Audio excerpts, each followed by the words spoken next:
Elena and I married in Zurich 8 years ago on a crisp autumn day. The golden leaves danced in the wind as if celebrating our union. To me, it felt like I had won life's ultimate prize. Elena was dazzling. Her laughter lit up every room, and her ambition was matched only by her charm. A rising star in the luxury hospitality industry, she managed to lead events across Europe. I was a decorated military veteran who had just begun a new chapter running a private security consulting firm. We were the couple everyone admired. Friends envied our chemistry, colleagues respected our accomplishments, and our lives seemed to flourish effortlessly. We hosted elegant dinner parties in our sprawling home, blending my practicality and her impeccable eye for detail. It was the kind of life that felt indestructible. But perfection is often an illusion. The first cracks appeared so faintly that I ignored them. A new perfume that she casually dismissed as a gift from the hotel. Nights when she worked late, her phone buzzing with calls she didn't answer. I noticed, but I didn't want to believe it. I told myself that this was simply the price of success. Two ambitious people juggling busy careers. But my instincts, sharpened by years of military service, began to hum with unease. Everything changed after her work trip to Milan. When Elena returned, she seemed radiant but distant. She carried herself differently, with a confidence that felt out of place. As she showered that evening, her phone lit up on the bedside table. I wasn't proud of what I did next, but curiosity, or perhaps fear, compelled me to pick it up. The text message froze me in place. Milan was unforgettable. Next time, let's not leave the bed at all. Missing you already, Andre. For a moment, time stopped. The words burned into my brain, erasing every ounce of trust one had in her. My first instinct was to confront her, demand an explanation, but something held me back. A deeper part of me, the part that had survived war zones and impossible odds, told me to wait, to gather evidence. That night, I lay awake beside her, the words of the text replaying in my mind like a siren. She slept soundly, oblivious to the storm brewing within me. I stared at the ceiling, my mind racing with possibilities. Who was Andre? How long had this been going on? And, more importantly, how had I missed it? The next day, I began my quiet investigation. First, I combed through her social media and work emails, but Elena was careful, too careful. There were no incriminating photos or messages. Nothing that confirmed my suspicions. But the absence of evidence was evidence in itself. She was hiding something, and I was determined to find out what. I reached out to a private investigator I trusted from my military days. His name was Pavel, a man with a reputation for uncovering even the most well-buried secrets. I told him what little I knew, and he assured me he'd find the truth. Days turned into weeks as I waited for Pavel's report. During that time, I played the role of the perfect husband. I kissed Elena goodbye each morning, helped her plan events, and even surprised her with flowers. She didn't suspect a thing. If anything, she seemed more at ease, as though she believed her secrets were safe. Finally, Pavel called. "I've got what you're looking for," he said, his tone grave. "But you're not going to like it." I met him in a small cafe on the outskirts of Zurich, where he handed me a folder thick with evidence. Photos of Elena and Andre in intimate moments, receipts from extravagant trips, and even the details of a hidden savings account where Andre had been depositing money for her. It was all there, laid bare in brutal clarity. The betrayal was worse than I had imagined. This wasn't a fling. It was a carefully orchestrated affair, one that had lasted over a year. Andre was a French luxury hotel executive, charming and wealthy, with the means to sweep Elena off her feet. Together, they had built a fantasy life, complete with plans for a future that didn't include me. As I flipped through the evidence, my hands trembled with a mix of rage and devastation. Every photo, every receipt, every text message was a dagger to my heart. I thought of the years I had spent loving her, trusting her, building a life together. All of it was a lie. But instead of confronting her, I decided on a different course of action. Confrontation would be too easy, too fleeting. I wanted her and Andre to feel the full weight of their betrayal, not in a moment of anger, but in a calculated, deliberate reckoning. The drive back from the cafe with Pavel's folder of evidence felt surreal. I replayed every moment of the past year in my mind, piecing together the puzzle of Elena's betrayal. How many nights had she lied to my face, saying she was at work or traveling for business? How many times had she smiled at me, kissed me, and told me she loved me while building a life with another man? But rage alone wouldn't fix this. Rage was sloppy. Rage made mistakes. No, what I needed was precision, a strategy. If there was one thing my military training had taught me, it was the value of patience and planning. I wasn't going to confront Elena until I had a plan that would ensure she and Andre paid for every choice they had made. The investigation deepens. That evening, I went through Pavel's folder in painstaking detail. Every photograph, text message, and receipt was a piece of a larger puzzle. I learned that Andre and Elena met during a hotel conference in Paris, a glamorous event where sparks had apparently flown. Their relationship had blossomed quickly, moving from secret rendezvous to lavish trips to Milan, Monaco, and the Côte d'Azur. But what struck me most was the sheer arrogance of it all. Andre wasn't just some businessman looking for a fling. He was a calculated man who lavished Elena with gifts, made grand promises, and even set up a hidden savings account for her. It was as if they were building an escape plan together, an entirely new life that excluded me. There was something about Andre's face in the photos that infuriated me. He had that smug, polished look of a man who thought he was untouchable, a man who believed he could take whatever he wanted without consequence. That was his first mistake. I called Pavel the next day, asking him to dig deeper. I didn't just want to know about Andre's relationship with Elena. I wanted to know everything about him. His business dealings, his personal life, his weaknesses. If I was going to bring him down, I needed to know exactly where to strike. As for Elena, I played my role flawlessly. At breakfast, I complimented her on her work ethic. In the evenings, I listened attentively as she told me about her demanding clients. I even planned a weekend getaway for us, something we hadn't done in years. She smiled when I surprised her with the idea, but her excitement felt hollow. I could see it now. She was performing just as I was, calling in reinforcements. Once I had enough information on Andre, I reached out to Jonas, my old combat buddy. Jonas was the kind of man who thrived on chaos. He had a gruff demeanor and a twisted sense of humor, but he was loyal to a fault and always ready for a challenge.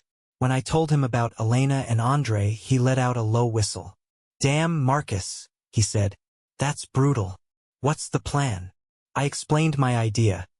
A carefully orchestrated operation that would leave Elena and Andre's lives in ruins. Jonas listened intently, nodding as I laid out the details. "You really want to go through with this?" he asked when I finished. I nodded. "This isn't just about revenge, Jonas. It's about making them understand the cost of their choices. They took everything from me, and now it's time to return the favor." Jonas grinned. "All right then, let's make it happen." Setting the trap. The timing was perfect. Pavel had uncovered that Elena and Andre were planning another romantic getaway, this time to a secluded villa near Milan. It was an exclusive property, hidden in the countryside and staffed by a small team of locals. Andre had rented the villa for a week, under the guise of a business retreat. Jonas and I spent days planning every detail. Jonas had a contact in Milan, a former operative who could gain access to the villa and its staff without raising suspicion. The plan was simple but effective. Infiltrate the villa, isolate Andre, and make him understand the consequences of his actions. Meanwhile, I continued to play the part of the oblivious husband. I helped Elena pack for her trip, even tucking a handwritten note into her suitcase. "For my love, always." She kissed me goodbye at the door, her expression warm but distant. As I watched her drive away, I felt a strange sense of detachment. The woman I had married no longer existed. This version of Elena was a stranger, someone who had chosen a fantasy over the reality we had built together. The villa. Jonas and I arrived near the villa the day before Elena and Andre. From a hidden vantage point, we watched as the staff prepared for their arrival, cleaning the pool, arranging fresh flowers, and stocking the bar with Andre's favorite drinks. It was all so meticulously planned, as if they were preparing for royalty. When Elena and Andre finally arrived, they looked every bit the part of a perfect couple. Elena wore a flowing summer dress, her hair cascading down her shoulders, while Andre exuded confidence in his tailored suit. They laughed as they entered the villa, their voices carrying through the open courtyard. Jonas nudged me. "Ready?" I nodded, my jaw clenched. "Let's do this." That night, as they lounged by the pool, sipping cocktails and laughing as though their betrayal was the most natural thing in the world, we put the final steps of our plan into motion. The bartender, one of Jonas's local contacts, served Andre's favorite cocktail, laced with a powerful sedative. From our hidden vantage point, we watched as he began to falter, his laughter turning to slurred words before he collapsed onto the poolside lounger. Elena leaned over him, her expression shifting from confusion to panic. Andre, wake up!" she cried, shaking his shoulders. That's when Jonas and I stepped out of the shadows. Our footsteps echoed on the marble as we approached. Elena's face turned ashen when she saw me. "Marcus?" she stammered, her voice trembling. "What are you doing here?" I didn't answer. Instead, I gestured to Jonas, who hauled Andre to his feet like a rag doll. Elena trailed behind us, pleading, but her words fell on deaf ears. The reckoning had begun. The villa's grand living room, bathed in the glow of a chandelier, felt more like a stage than a refuge. Jonas and I dragged Andre inside, his semi-conscious body slumping against the restraints Jonas had tied to an ornate dining chair. Elena followed, her face pale, her hands trembling as she clutched her dress like it was the only thing anchoring her to reality. "Marcus, please," she pleaded, her voice breaking. "What is this? What are you doing?"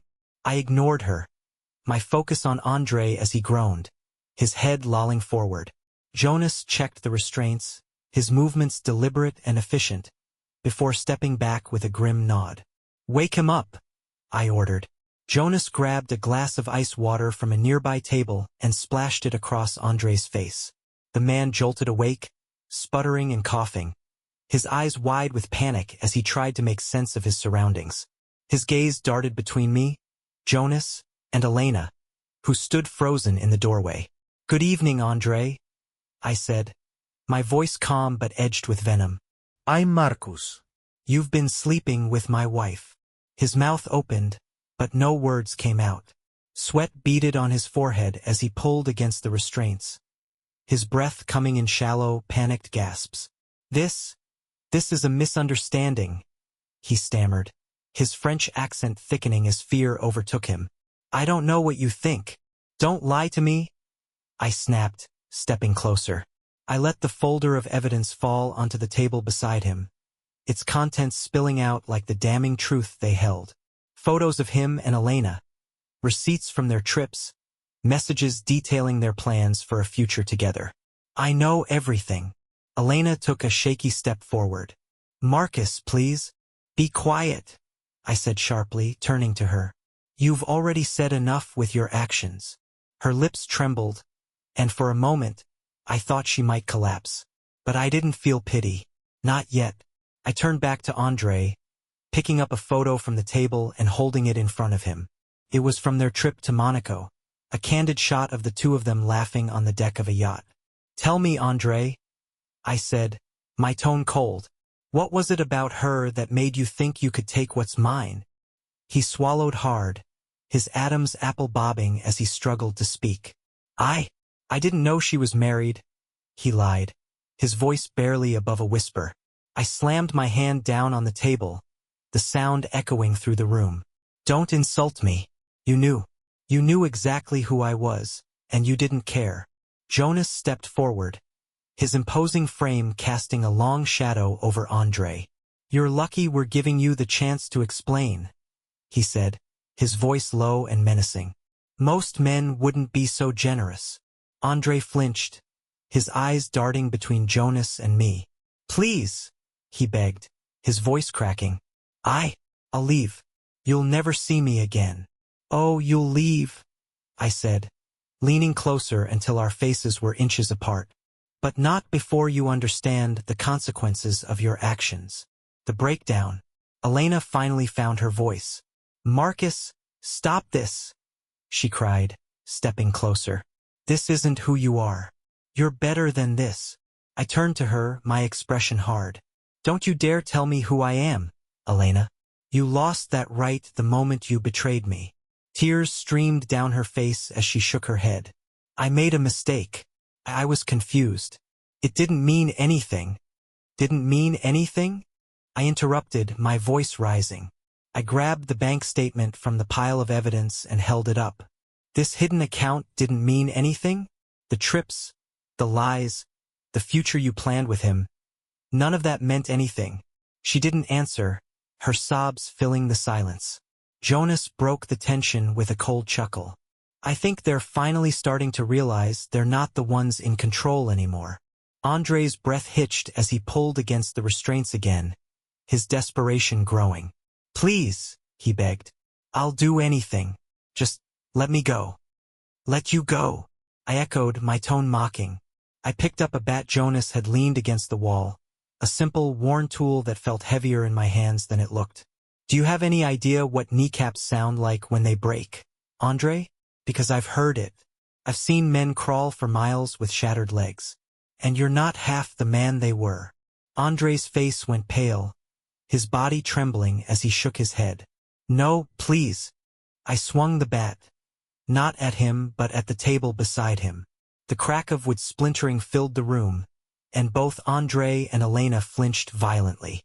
The glassware on the table shattered, shards scattering across the floor. "I should make you feel what you made me feel," I said, my voice deadly calm. "Pain, humiliation, loss." Elena took another step forward, her voice pleading. "Marcus, stop this."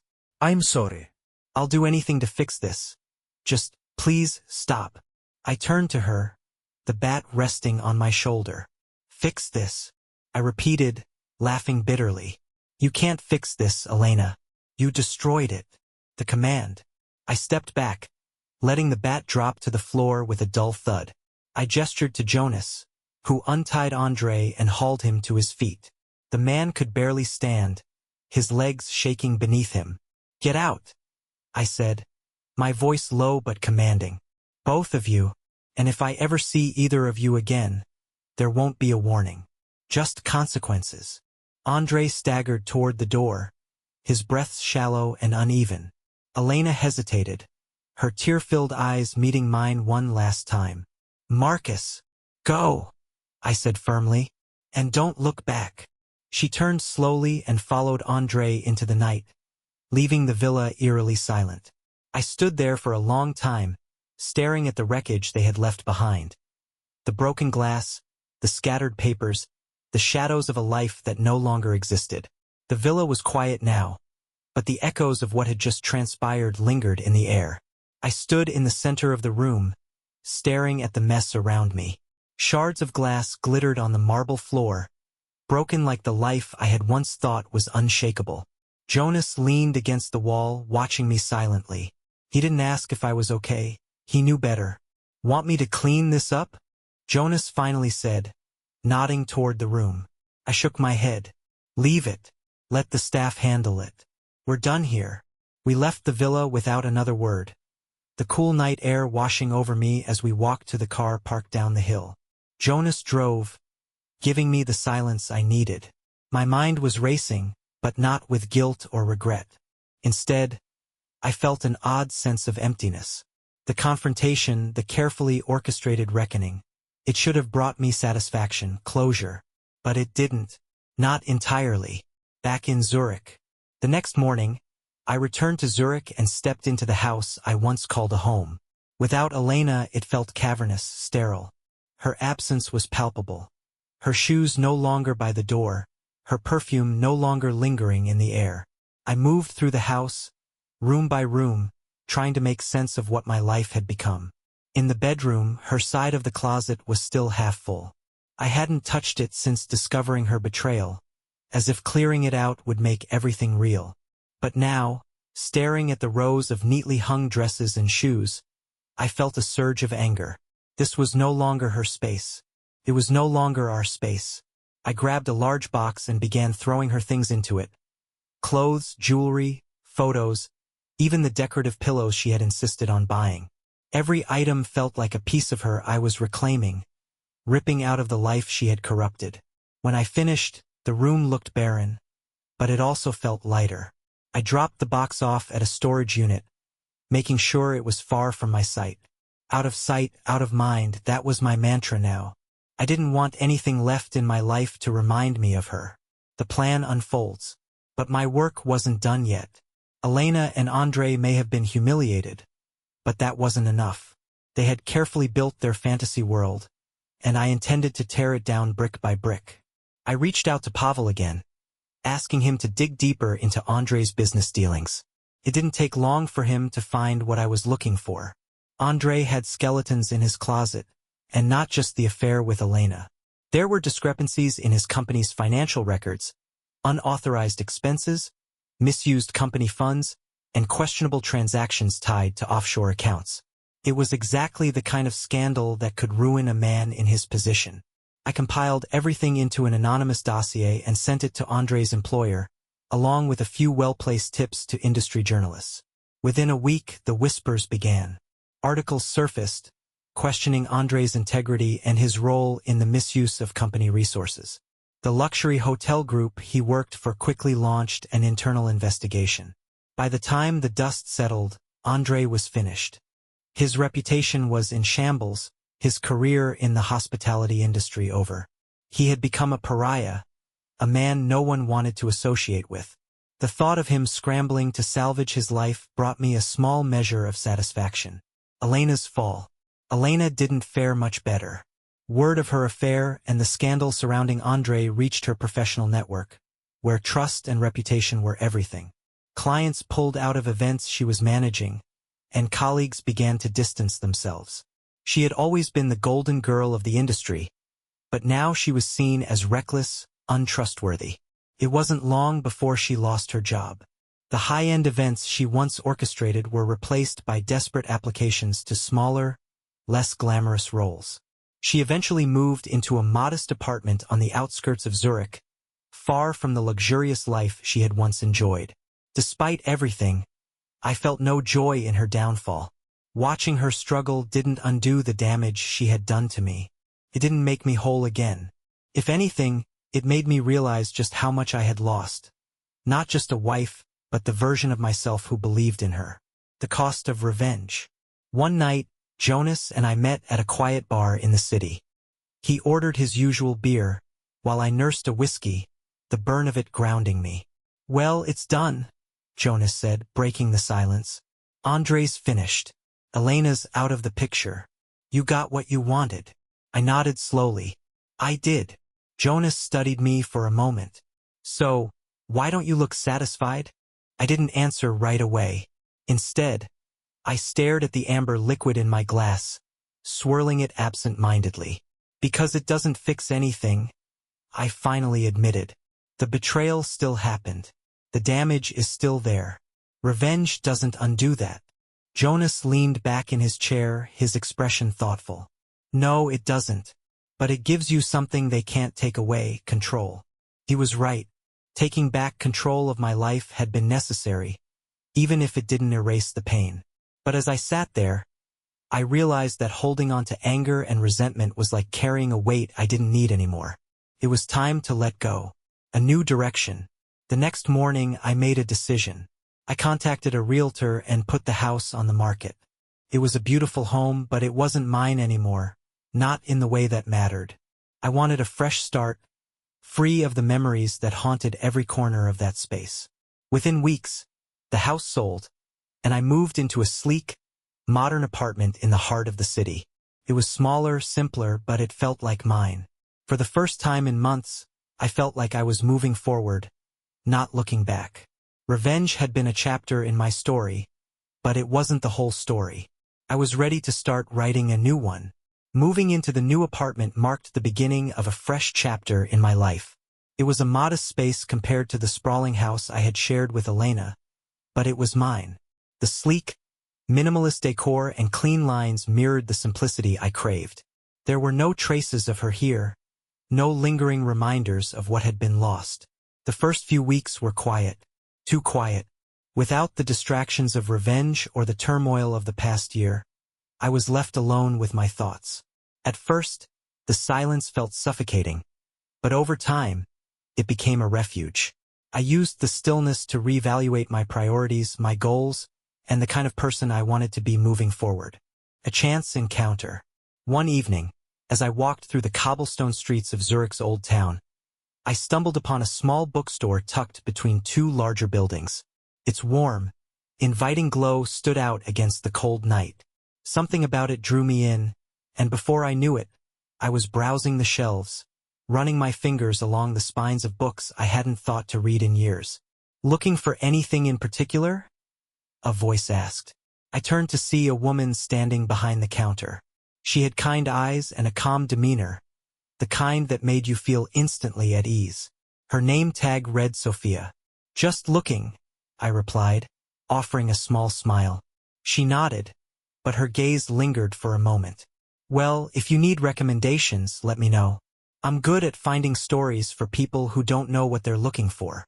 I chuckled softly, appreciating the sentiment. "I'll keep that in mind." I left the store that night with a single book, something Sophia had suggested, a collection of short stories about resilience and self-discovery. I didn't think much of it at the time, but that book would stay on my nightstand for months, its pages a quiet reminder of the healing power of stories. A new purpose. In the weeks that followed, I poured myself into my work, but this time with a new perspective. I no longer saw my security consulting firm as just a job. It was a way to rebuild, to create something meaningful. I expanded the company's focus, offering free services to small businesses and nonprofit organizations that couldn't afford high-end security. It wasn't just about protecting assets. It was about protecting people. One of our new clients was a shelter for survivors of domestic violence. Working with them opened my eyes to struggles I hadn't fully understood before. It wasn't just about providing security cameras or alarm systems. It was about giving people a sense of safety they had lost. Their resilience inspired me, and in a way it mirrored my own journey. They were rebuilding just as I was. The work gave me purpose, something I hadn't felt in a long time. For the first time since Elena's betrayal, I felt like I was moving toward something instead of running from the past. The letter. One crisp morning, I received an envelope in the mail with no return address. Inside was a handwritten letter. The neat, familiar handwriting made my stomach tighten. It was from Elena.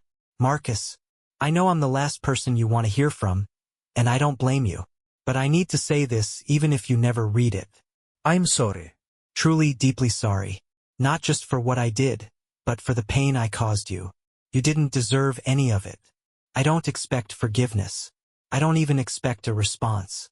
I just needed you to know that I see now what I've lost, and I'll carry the weight of that for the rest of my life.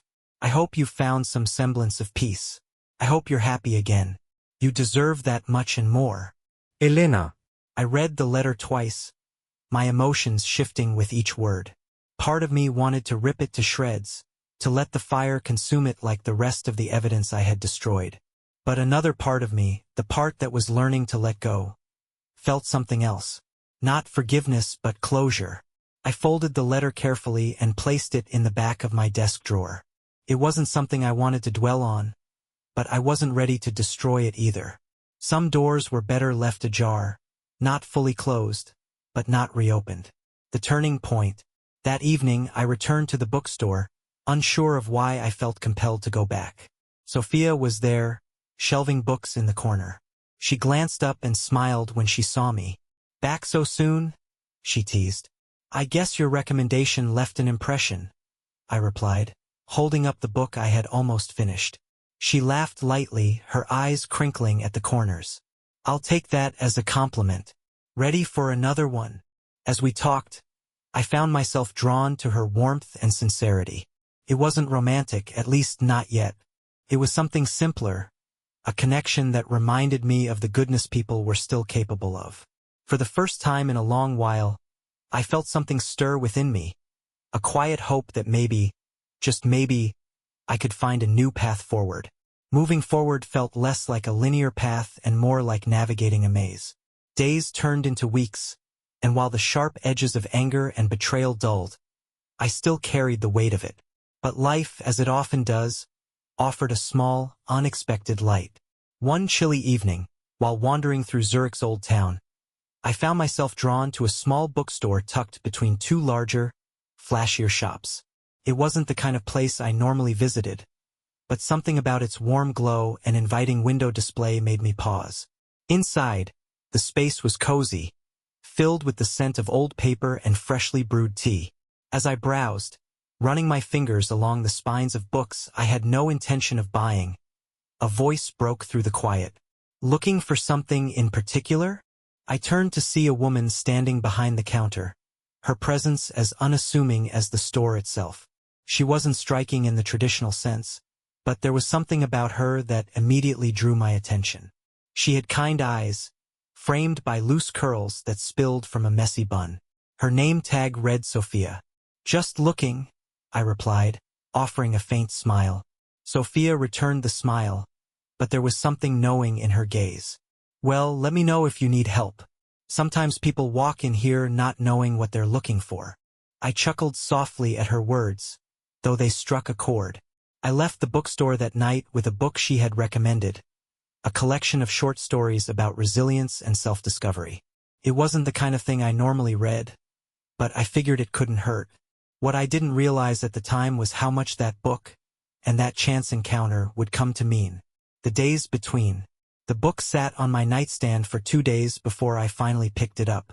I told myself it was just to pass the time, but as I read the first few pages, I found myself drawn into the stories.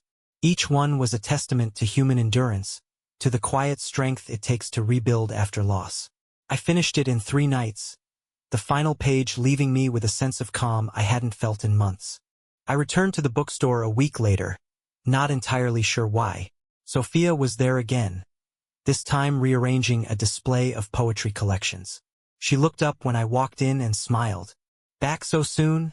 she teased. "I guess your recommendation worked," I replied, holding up the book. "Good to know," she said, walking over to the counter. "Ready for another?" I hesitated, but then nodded. "Sure. Why not?" She handed me a novel this time. Something she said was quietly powerful. As I paid, we started talking first about books, but then about life. She told me about the bookstore, how it had been her dream to own a place like this ever since she was a child. There was a lightness to her that felt grounding, like she had no need for pretense. It was refreshing, especially after the turbulence of the past year. Shared stories. Over the next few weeks, my visits to the bookstore became a ritual. Sophia and I talked more with each visit, and slowly, cautiously, I began to open up. I told her about my work, how I had thrown myself into my security consulting firm as a way to distract myself. She listened intently, asking thoughtful questions that made me feel like she genuinely cared. One evening, I stayed longer than usual. The store was quiet, the usual hum of customers replaced by the soft rustle of pages and the faint melody of classical music playing from the speakers. "Why security?" Sophia asked, breaking the comfortable silence. I hesitated, unsure how much to reveal. "It started as a way to use my skills after the military," I said finally. "But now, I guess it's more about helping people feel safe. Giving them what I didn't have." Her brow furrowed slightly. "What do you mean?" I debated whether to tell her the truth, but something about her made me feel like I could. "Let's just say I've learned the hard way what it feels like to lose trust in the people closest to you." She didn't press for details, but her expression softened. "I think we've all been there in one way or another," she said. "It's hard to rebuild after that, but it's not impossible." Her words stayed with me long after I left the store that night. She was right, it wasn't impossible, but it wasn't easy either. A subtle shift. As the weeks turned into months, my connection with Sophia deepened. It wasn't romantic, not yet, but it was something even more important. A friendship built on mutual understanding.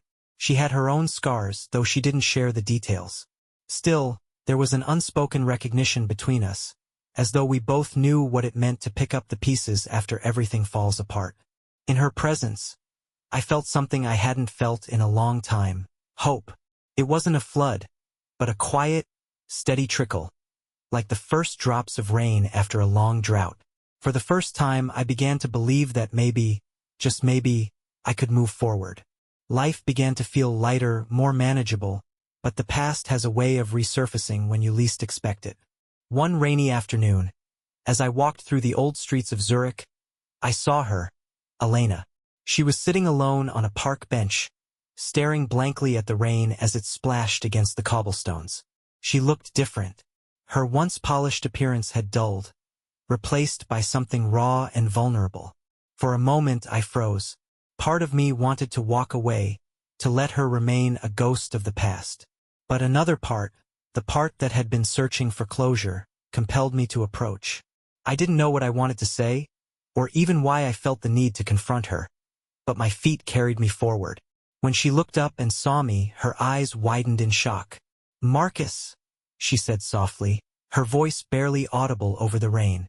"Elena," I replied, standing a few feet away.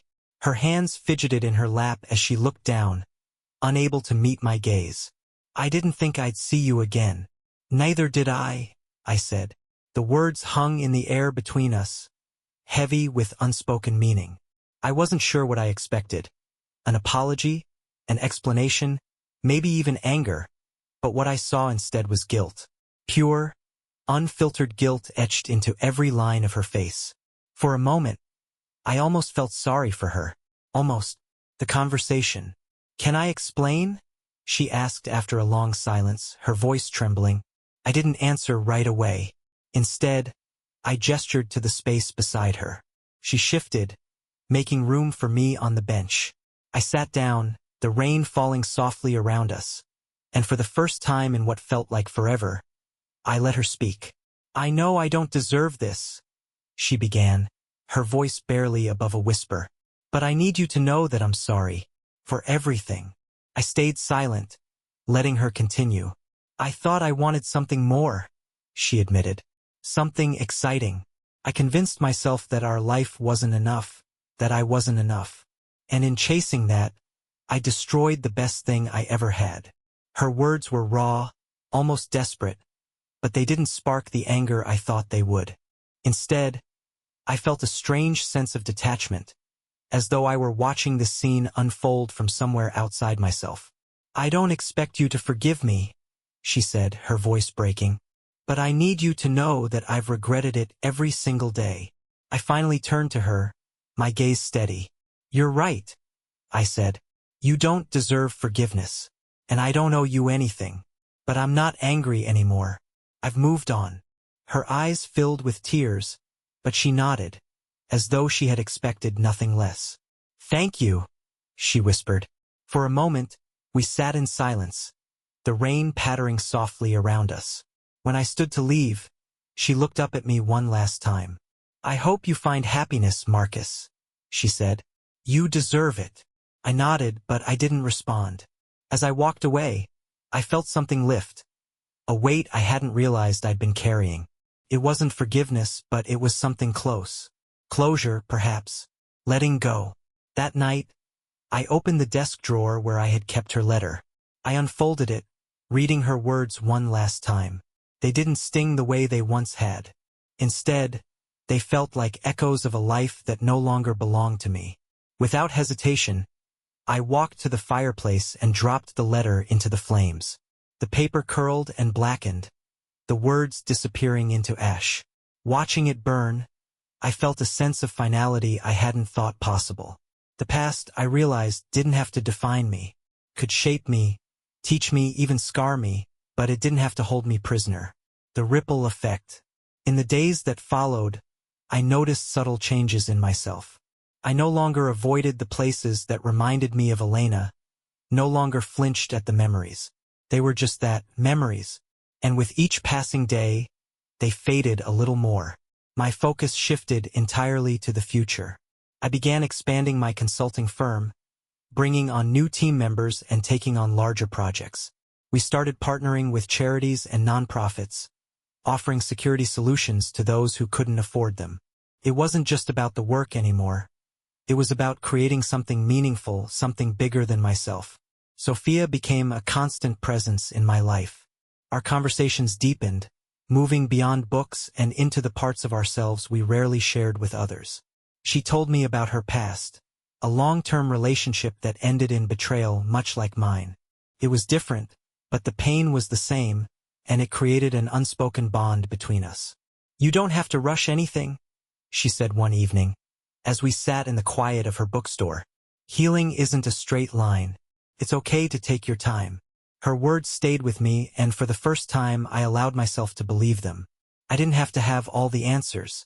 I just had to keep moving forward, one step at a time. Closure wasn't a singular moment. It was a series of small steps forward. Burning Elena's letter was one of those steps. Confronting her in the park was another. But the real transformation came in the quiet moments. The nights I sat with my thoughts and didn't feel anger. The days I built something new without the shadow of the past looming over me. My consulting firm became more than just a business. Turned into a mission. The nonprofit work we had started began to grow, and soon I was speaking with more organizations about how we could help them protect the vulnerable. The shelter for survivors of domestic violence became one of our key partners, and working with them reminded me of the resilience of the human spirit. These women and men were rebuilding their lives after enduring unspeakable pain, and their strength inspired me. It wasn't just about providing security systems or physical safety anymore. It was about creating environments where people could thrive without fear. And in doing so, I found a deeper sense of purpose. Sophia's influence. Sophia remained a grounding presence in my life. She didn't push me to open up, but when I did, she listened in a way that made me feel seen. Her bookstore became a kind of sanctuary, a place where I could escape the chaos of the outside world and just be. One evening, as I browsed the shelves, Sophia approached with a book in hand. "I think you'll like this one," she said, holding it out to me. I glanced at the title, The Art of Letting Go. I smirked. "Subtle." She laughed. "Hey, I'm not saying you need it, but maybe you'll find something useful in it." I took the book, flipping through the pages. "Thanks," I said, and I meant it. As the weeks passed, our conversations grew more personal. She told me about her ex-partner, a man who had cheated on her after 6 years together. "I thought I'd never trust anyone again," she admitted one evening, her voice quiet. "But time has a way of softening the edges." "Do you trust people now?" I asked, genuinely curious. She hesitated, then nodded. "I'm learning to. It's not easy, but it's worth it." Her words stayed with me. Trust felt like such an impossible concept, a mountain too steep to climb. But if Sophia could learn to trust again, maybe I could too. The turning point. One morning, I received an email from a former military colleague. He was organizing a veterans charity event in Geneva and wanted me to participate. The event would raise funds for programs helping soldiers transition to civilian life, something I had struggled with myself after leaving the military. I hesitated at first. Public speaking wasn't my strong suit, and the idea of standing in front of a crowd filled me with anxiety. But the more I thought about it, the more I realized how much the cause resonated with me. This wasn't just about raising money, it was about giving back to a community that had shaped me. When I told Sophia about the event, she encouraged me to do it. "You have a story worth sharing," she said. "People will want to hear it." Her confidence in me was humbling, and it gave me the push I needed to say yes. The event. The charity event was held in a grand venue overlooking Lake Geneva. As I stood backstage, adjusting my tie, I felt the familiar surge of adrenaline that came before stepping into the unknown. But this wasn't a battlefield, it was an opportunity. When I walked onto the stage, the applause was almost overwhelming. I paused, scanning the crowd of veterans, their families and supporters. Taking a deep breath, I began. I spoke about my journey, about the challenges of transitioning from military life to civilian life, about the struggles of finding purpose, and about how betrayal had tested me in ways I never imagined. But I also spoke about resilience, about the power of rebuilding even when it feels impossible. By the time I finished, the room was silent. the weight of my words hanging in the air. Then, slowly, the applause began, growing into a standing ovation. I wasn't sure how to process it, but one thing was clear. I had made an impact. After the event, people approached me to share their own stories. Some thanked me for being vulnerable, for showing them that it was okay to struggle. Others asked about my work, curious about how they could get involved. It was humbling, and for the first time in a long while, I felt like I was exactly where I was meant to be. A growing connection. Sophia couldn't attend the event, but she called me afterward to ask how it went. As I recounted the experience, I found myself smiling more than I had in months. "I'm proud of you," she said when I finished. "That took courage." "Thanks," I said, my voice soft. "I think I needed it as much as they did." "Maybe more," she replied, and I could hear the warmth in her voice. Our connection continued to deepen, though neither of us pushed it. There was no rush, no urgency. It was the kind of bond that grew naturally, like a seed planted in fertile soil. And for the first time, I felt like I could see the possibility of something new, something real. Life began to settle into a rhythm, one that was quieter and more deliberate than anything I had experienced before. My work brought me purpose, and my time with Sophia brought me peace. But as much as I was healing, the idea of fully trusting someone again still felt like a distant horizon, visible but out of reach. One evening, as we walked along the banks of Lake Zurich, Sophia brought up the topic I had been avoiding. "Do you ever think about moving forward with someone?" she asked, her voice careful, as though she didn't want to push too hard. I glanced at her, unsure of how to answer. "I don't know," I admitted. "It's hard to imagine trusting someone after everything." Sophia nodded, her gaze fixed on the water. "It's not easy. I know that better than most. But sometimes you have to take a chance." Her words lingered in my mind long after we parted ways. Trust wasn't something you could force, it was something you had to choose again and again, even when it felt risky. And maybe, just maybe, I was ready to take that first step. The unexpected invitation. A few weeks later, I received an invitation to a charity gala hosted by one of our nonprofit partners. It was a black tie affair, the kind of event Elena and I had once attended together. The thought of going alone filled me with unease, but I didn't want to miss the opportunity to support a cause I believed in. On a whim, I asked Sophia if she would come with me. Her eyes widened in surprise when I asked, but then she smiled. "I'd love to," she said. The night of the gala, I found myself nervous in a way I hadn't been in years. When I picked Sophia up, she looked stunning in a simple black dress. Her hair swept back in loose waves. "You clean up well," she teased, eyeing my suit. "You're not so bad yourself," I replied, feeling a rare lightness in my chest. The gala was held in a grand ballroom, the kind of place that radiated elegance. As we mingled with guests, I introduced Sophia to colleagues and partners, watching as she charmed everyone she met. She had a way of making people feel at ease, and I found myself admiring her even more. When the music started, she turned to me, a playful glint in her eye. "Care to dance?" I hesitated. Dancing had never been my strength, and the idea of being vulnerable in front of so many people made me uneasy. But as I looked at her, standing there with her hand outstretched, I realized that this was about more than just a dance. It was about taking a chance, about trusting her with a piece of myself. I took her hand, breaking down walls. As we moved across the dance floor, my initial awkwardness melted away. The music, the laughter, the warmth of her hand in mine. It felt natural, like something I had been missing without even realizing it. For the first time in a long time, I let myself be present, unguarded. "You're a better dancer than you give yourself credit for," she said, her smile teasing. "Don't get used to it," I replied, though I couldn't help but smile back. By the end of the night, I felt a sense of calm I hadn't experienced in years. The walls I had built around myself weren't gone, but they were starting to crack.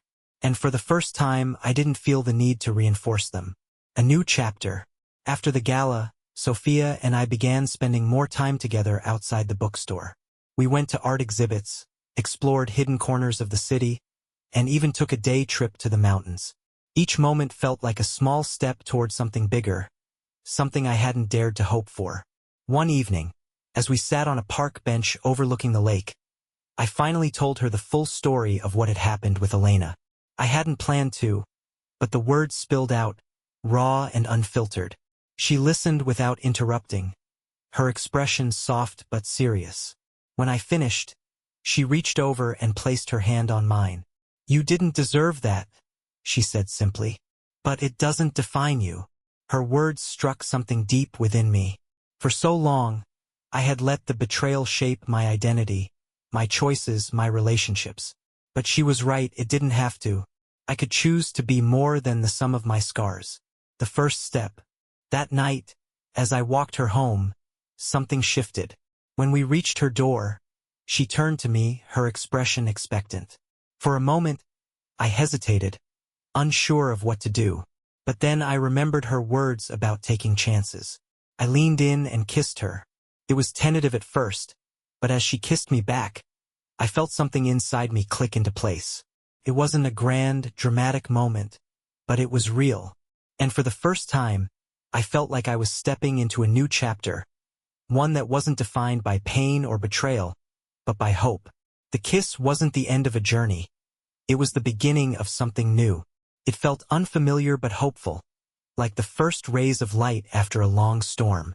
Over the weeks that followed, Sophia and I began to find a rhythm, navigating the uncharted waters of trust and vulnerability. At first, I struggled to let her in. Years of betrayal had conditioned me to hold back, to protect the parts of myself that felt too fragile to expose. But Sophia's patience was endless. She didn't push, didn't demand, but instead created a space where I felt safe enough to take small steps forward. One evening, as we sat in her bookstore after closing hours, she asked me a question that caught me off guard. "What do you want your life to look like 5 years from now?" I paused, staring at the mug of tea in my hands. "I'm not sure," I admitted. "I spent so much time reacting to what happened that I haven't thought much about the future." She nodded, her expression thoughtful. "Maybe it's time to start." A shared vision. That conversation stayed with me, and over the next few weeks, I found myself thinking more about the future. Not just mine, but ours. Sophia had become an integral part of my life, and the idea of building something with her felt less daunting and more exciting with each passing day. I began to involve her more in my world, inviting her to join me at work events and charity projects. She brought a fresh perspective, asking questions that forced me to think differently and challenging me in ways I hadn't expected. She wasn't just a partner. She was a collaborator, someone who wanted to build a life with me, not around me. One day, as we walked through the city, she turned to me with a mischievous smile. "You know, I've always wanted to run a book drive for underfunded schools. Why haven't you?" I asked. She shrugged. "I guess I didn't know where to start." "Then let's start," I said simply. Within days, we had a plan in motion. Using my connections and her passion, we organized a citywide book drive, collecting thousands of books for schools in need. Watching her light up as the project came together was one of the most rewarding experiences of my life. A test of trust. Just as things began to feel stable, life threw another curveball. One afternoon, as I was leaving a meeting, I received a call from an unknown number. Hesitant, I answered. "Marcus?" a familiar voice said. It was Elena. I froze, the sound of her voice stirring feelings I thought I had buried. "What do you want?" I asked, my tone sharper than I intended.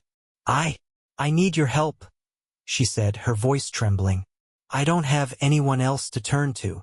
Her words were like a punch to the gut. For a moment, I considered hanging up, but something in her tone stopped me. Against my better judgment, I asked, "What's going on?" Elena explained that she was being investigated by her former employer for embezzlement, a crime she claimed she didn't commit. She swore up and down that she was innocent, but the evidence, she said, had been planted.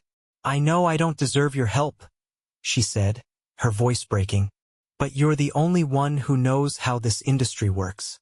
Please, Marcus, I'll owe you for the rest of my life." I hung up without answering, my mind reeling. The last thing I wanted was to get involved with her again, but her desperation lingered in my thoughts. That night, I told Sophia about the call. "What are you going to do?" she asked, her tone neutral but curious. "I don't know," I admitted. "A part of me wants to ignore her. She brought this on herself. But another part—" I trailed off, unsure of how to explain the mix of guilt and obligation I felt. Sophia placed her hand on mine. "Whatever you decide, make sure it's for the right reasons. Not because you feel responsible for her, but because it's what you can live with." Confronting the past. After days of deliberation, I decided to meet Elena, not to help her, but to hear her out. We met at a small cafe on the outskirts of the city, far from prying eyes. She looked different, more worn than the last time I had seen her. Her confident demeanor had been replaced by nervousness, her hands fidgeting as she spoke. "They're framing me," she said, her voice barely above a whisper. "I swear, Marcus, I didn't do it." I listened, my emotions a tangle of resentment and pity. Part of me wanted to believe her, to see the woman I had once loved. But another part knew better. "Even if you're innocent, this isn't my problem," I said finally. "You made your choices, Elena. You burned every bridge you had, and now you're dealing with the consequences." Tears filled her eyes, but she didn't argue. She nodded, her shoulders slumping in defeat. "You're right," she said softly. I don't know where else to turn." As I walked away from the cafe, I felt a strange mix of emotions: relief, closure, and the faintest trace of sadness. Elena was no longer a part of my life, but she had once been, and letting go of that final thread felt bittersweet. Looking ahead, that night, as Sophia and I sat on my balcony, watching the city lights flicker below, I told her about the meeting. "Do you regret it?" she asked. "No," I said after a moment. "I think I needed to see her one last time, to remind myself why I moved on." Sophia nodded, her hand slipping into mine. "And now," I said, squeezing her hand gently, "I'm ready to keep moving forward. With you." She smiled, leaning her head against my shoulder. For the first time in years, I felt truly free. Not from the pain of the past, but from its power over me. The horizon was wide open, and I was ready to embrace whatever came next.